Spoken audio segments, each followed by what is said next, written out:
ஒட்டுமொத்த நாட்டையே உலுக்கிய பொள்ளாச்சி பாலியல் வழக்கில் 9 பேரும் குற்றவாளிகள். கோவை மகளிர் நீதிமன்றம் அதிரடி தீர்ப்பு.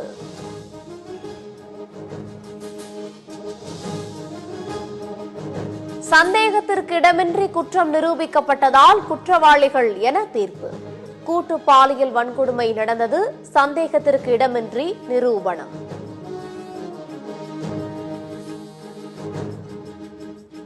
பாலியல் வன்கொடுமை தொடர்பான 376D, 376-2N என்ற பிரிவுகளில் குற்றம் நிரூபணம். 9 பேருக்கும் சாகும் வரை ஆயுள் தண்டனை வழங்க வேண்டும். அரசு தரப்பு கோரிக்கை. தண்டனைகள் வழங்கணும். இந்த வழக்கை பொறுத்த வரைக்கும் 376D கேங் ரேப் வந்து நிரூபிக்கப்பட்டிருக்கு. அதெல்லாம் 376-2N மீண்டும் மீண்டும் பாலியல் குற்றத்துக்கு உட்படுத்துவது. இந்த 2 முக்கியமான ஒரு மேஜர் அஃபென்ஸ்ல வந்து கன்விக்ஷன் பண்ணிருக்காங்க. அதனால அதோட உயர்ந்தபட்ச தண்டனை வந்து பாத்தீங்கன்னா சாகும் வரை ஆயுள் தண்டனை.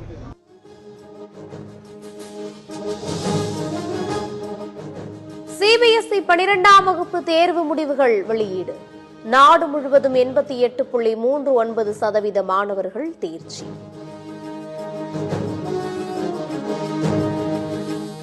சிபிஎஸ்இ 12ஆம் வகுப்பு தேர்வில் சென்னை மண்டலத்தில் 97.39% மாணவர்கள் தேர்ச்சி.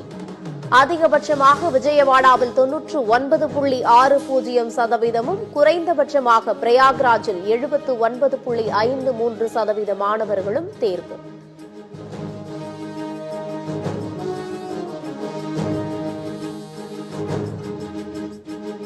மாநிலத்தில் பல்வேறு திட்டங்களை நிறைவேற்றி இந்தியாவிற்கே திராவிட மாடல் அரசு வழிகாட்டியாக திகழ்கிறது.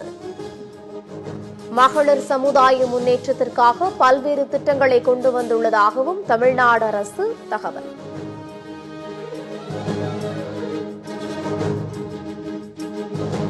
இந்திய பங்குச்சந்தைகள் சரிவுடன் வர்த்தகம். சென்செக்ஸ் 500 புள்ளிகளுக்கும் மேல் சரிவு.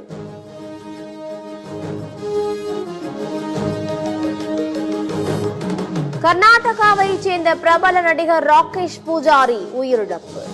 நண்பரின் திருமண விழாவில் கலந்து கொண்டு நடனமாடிய போது மாரடை பால் சுருண்டு விழுந்து பலியான சோகம்.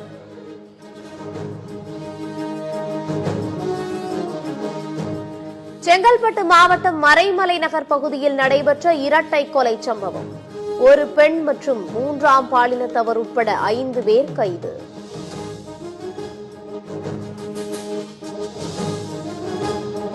பஞ்சாப் மாநிலம் அமிர்தசரஸில் விஷச்சாராயம் அருந்தி 14 பேர் உயிரிழப்பு. பாதிக்கப்பட்ட மேலும் பலருக்கு மருத்துவமனையில் தீவிர சிகிச்சை.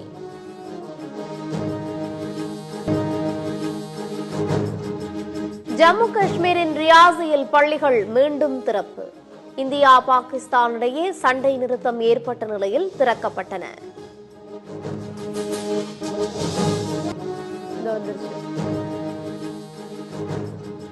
மும்பை மின்சார ரயிலில் படிக்கட்டில் தொங்கிக் கொண்டு பெண் ஆபத்தான முறையில் பயணம்.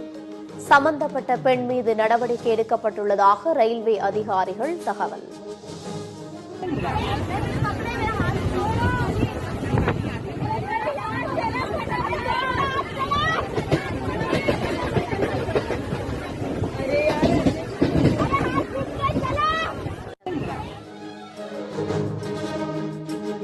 திருச்சி வழியாக செல்லும் 6 ரயில்கள் இன்று ரத்து.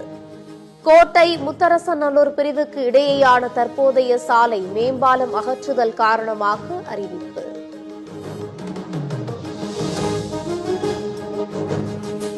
தென்மேற்கு பருவமழை அந்தமானில் இன்று தொடங்க வாய்ப்பு. இந்திய வானிலை ஆய்வு மையம் தகவல்.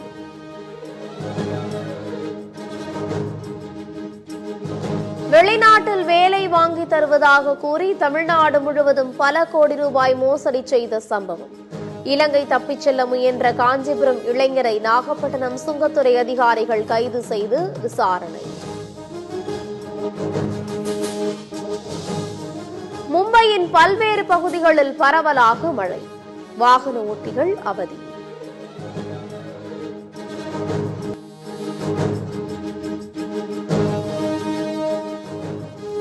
உக்ரைன் மீது 100க்கும் மேற்பட்ட ட்ரோன்களை ஏவி ரஷ்யா தாக்குதல் நடத்தியுள்ளது. உக்ரைன் விமானப்படை குற்றச்சாட்டு. ஐசிசி நடத்தை விதிகளை மீறியதாக இலங்கை அணியின் கேப்டன் சமாரி அத்தபத்துவுக்கு அபராதம். போட்டி கட்டணத்திலிருந்து 10% ஒரு கரும்புள்ளியையும் ஐசிசி அபராதமாக விதித்துள்ளது.